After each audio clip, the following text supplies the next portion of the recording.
Mopal police స్టేషన్లో అంతర్జాతీయ మహిళా దినోత్సవ వేడుకలు ఘనంగా నిర్వహించారు. మహిళా పోలీసులను ఘనంగా సన్మానించారు. నగరంలోని ఇందూర్ ఎన్క్లేవ్ అపార్ట్మెంట్లో అంతర్జాతీయ మహిళా దినోత్సవం ఘనంగా నిర్వహించారు. పలువురు మహిళలను సన్మానించారు.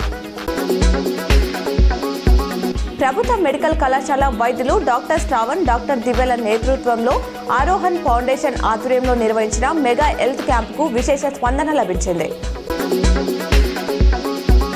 బైన్సా మున్సిపాలిటీపై బీజేపీ జెండా ఎగరవేస్తాం, కష్టపడ్డ కార్యకర్తలకు గుర్తింపు ఉంటుంది ఎమ్మెల్యే రామారావు పటేల్ అన్నారు. నిర్మల్ జిల్లా బైన్సా మున్సిపాలిటీపై కాషాయ జెండా ఎగరవేయడమే తమ లక్ష్యమని, వచ్చే ఎన్నికల్లో మున్సిపల్ చైర్మన్ పీఠాన్ని ఖచ్చితంగా దక్కించుకుంటామని ఎమ్మెల్యే పవర్ రామారావు పటేల్ అన్నారు.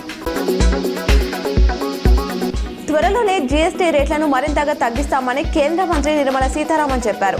దేశ అవసరాలకు తగ్గట్టుగా సవరణలు ఉండేలా చూస్తున్నామని తెలిపారు. దీంతో పాటు ట్యాక్స్ స్లాబ్లను రేషనలైజ్ చేస్తామన్నారు. జీఎస్టీ అమల్లోకి వచ్చిన తర్వాత ధరలు పెరగలేదని పేర్కొన్నారు. పన్ను చెల్లించే వారికి ఉపశమనం కలిగించడమే తమ లక్ష్యమన్నారు.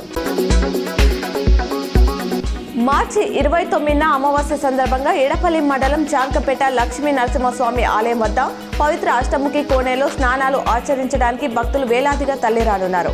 దీని దృష్ట్యా ఆలయం వద్ద పూజ సామాగ్రి, ప్రసాద విక్రయ వేలంతో పాటు సైకిల్ స్టాండ్ ఏర్పాటుకు వేలం పాటను ఈ నెల 12న బుధవారం నిర్వహించనున్నట్లు ఆలయ ఈవో వేణు తెలిపారు.